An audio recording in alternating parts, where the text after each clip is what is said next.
আমরা অনেক সময় মুস্তাফিজদের নিয়ে প্রশ্ন তুলি, নিজেদের ডেডিকেশনের জায়গাটায় হয়তো বা কখনোই কোনো ঘাটতি ক্রিকেটারদের থাকে না, মুস্তাফিজদের থাকে না। মুস্তাফিজ কি শেষ বলটা করতে পারবেন? এটাই ছিল সেই মুহূর্তে সবচেয়ে বড় প্রশ্ন। শাহিন শাহ আফ্রিদির খেলা সেই শটটা মুস্তাফিজের একেবারে গোড়ালির কাছে এসে বলটা আঘাত করে এবং প্রচণ্ড জোরেই আঘাত করে এবং সাথে সাথে তিনি মাটিতে শুয়ে পড়েন। ইভেন স্ট্রেচার নিয়ে দৌড়ে যাওয়া হয়েছিল অ্যাম্বুলেন্স থেকে, মনে করা হচ্ছিল যে স্ট্রেচারে করেই তাকে অ্যাম্বুলেন্সে নিয়ে যাওয়া এবং সেখান থেকে হয়তো বা হসপিটালেও নিয়ে যাওয়া হতে পারে। এবং অনেকক্ষণ তিনি মাটিতে শুয়ে থাকলেন, তারপর তিনি খানিকক্ষণ উঠে দাঁড়ানোর চেষ্টা করলেন, দাঁড়ালেন কিন্তু দাঁড়াতে পারছিলেন না, পায়ে ব্যথা পাচ্ছিলেন, খুঁড়িয়ে খুঁড়িয়ে কিছুক্ষণ হাঁটলেন, খানিকটা ছোট্ট রান আপ নিয়ে বোলিং করতে পারবেন কিনা সেটা বোঝার চেষ্টা করলেন, তারপর নিজেই ইশারা দিয়ে স্ট্রেচার নিয়ে যারা গিয়েছিলেন তাদেরকে ফেরত পাঠিয়ে দিলেন এবং তখনই বোঝা যাচ্ছিল যে মুস্তাফিজ তার শেষ বলটা করবেন। সেই সময় 7 বলে পাকিস্তানের প্রয়োজন 14 রান। নায়াসিনামাইড ও স্যালিসাইলিক সমৃদ্ধ লিলি ফেস ওয়াশ যা ফেসের ডেড স্কিন সেল দূর করে দেয় দ্বিগুণ ফাস্টার ব্রাইটেনিং।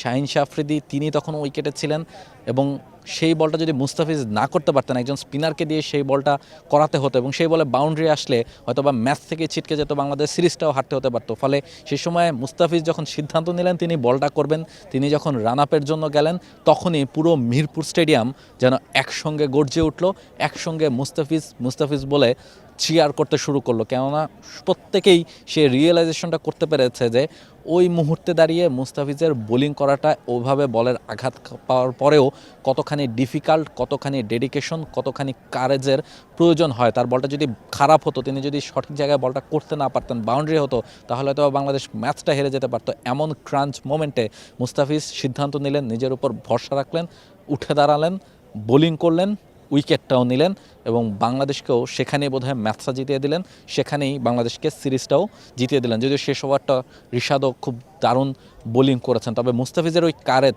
সেটা পুরো দলের উপর ছড়িয়ে পড়েছিল, প্রত্যেকের উপর সে বিশ্বাসটা ছড়িয়ে গেছিলো। মুস্তাফিজ যদি এই জায়গা থেকে বোলিংটা করতে পারেন, উইকেটটা নিয়ে দিতে পারেন, সেই সময়ে দলের মধ্যে একটা সাহস হয়তোবা সঞ্চারিত হয়েছিল, যেটা বাংলাদেশ দলকে অনেক বেশি সাপোর্ট করেছে, বাংলাদেশ দলকে অনেক বেশি উজ্জীবিত করেছে। আমরা অনেক সময় বাংলাদেশের প্লেয়ারদের ডেডিকেশন নিয়ে কথা বলি, আমরা অনেক সময় হয়তোবা বলি প্লেয়াররা দেশের জন্য কতখানি আত্মত্যাগ করে খেলেন, আমরা অনেক সময় মুস্তাফিজদের নিয়ে প্রশ্ন তুলি, কিন্তু এই মুস্তাফিজরাই সবচেয়ে কঠিন সময়ে নিজের ইনজুরি কিংবা ব্যথা আঘাত সব কিছুকে সামলে ঠিকই দেশের জন্য ওই শেষ বলটা করার জন্য প্রস্তুত থাকেন এবং করার জন্য নিজের সেরাটাই দেন, বাংলাদেশকে জেতান। কখনো কখনো হয়তো বা পারেন না, তবে নিজেদের ডেডিকেশনের জায়গাটায় হয়তো বা কখনোই কোনো ঘাটতি ক্রিকেটারদের থাকে না, মুস্তাফিজদের থাকে না।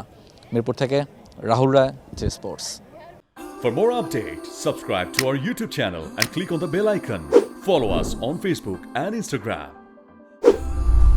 Download T-Sports app to enjoy exciting games and highlights. Visit tsports.com.